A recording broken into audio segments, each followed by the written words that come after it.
The Pomodoro technique is one of the most popular productivity tools out there. What is it exactly and how can we use it? The way it works is that, say you've got a report that you need to write and you think it's going to take you 4 hours to complete it. The conventional way to approach this would be that you would start at 9 a.m, you would start working on the report, and you would hopefully complete it by 1 p.m. Normally that doesn't happen though. You get interrupted, you need to have a lunch break, you run out of steam, and even though it's a 4-hour task, it doesn't actually take 4 hours on the clock.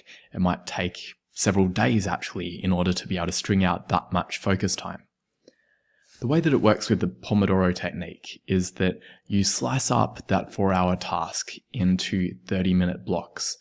And you approach it by doing, rather than 4 hours in one unstoppable hit, you do it in those little 25-minute blocks with a 5-minute break after each time.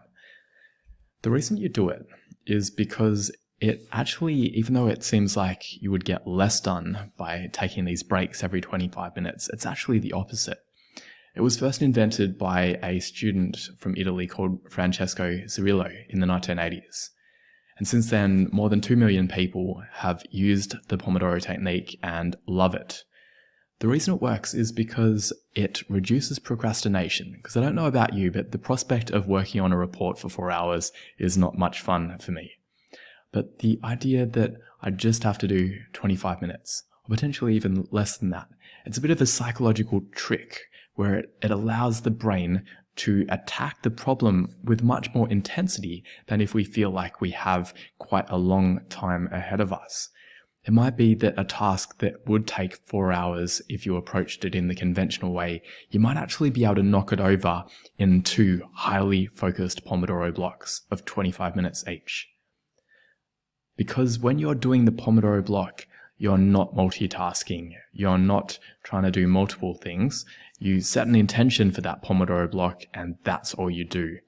When approached in that way, you can actually get a lot done. You can make a lot of progress very quickly. The other aspect is that because it is so intense, your brain will quickly run out of steam if you don't take breaks.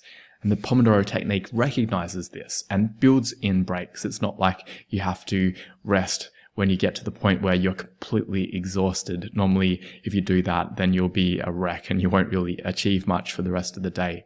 But by taking breaks before you really need them, it means that your brain remains in high performance mode in the next block.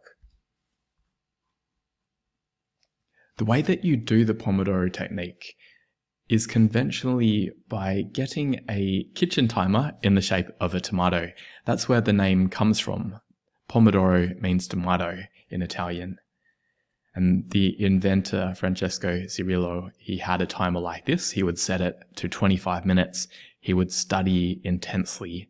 And then after the 25 minutes timer went off, he would then set it to 5 minutes and go and have a break.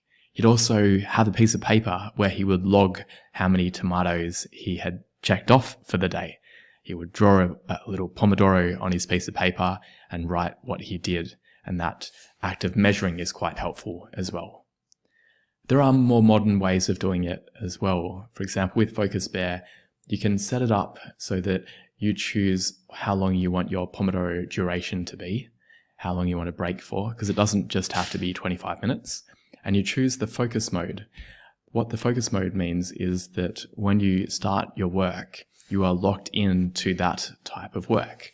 If you decide, maybe I'll just check Facebook for a little bit, the app's got your back and it is going to block that distracting website for you while you're in flow. There are some questions about how long a focus block should be.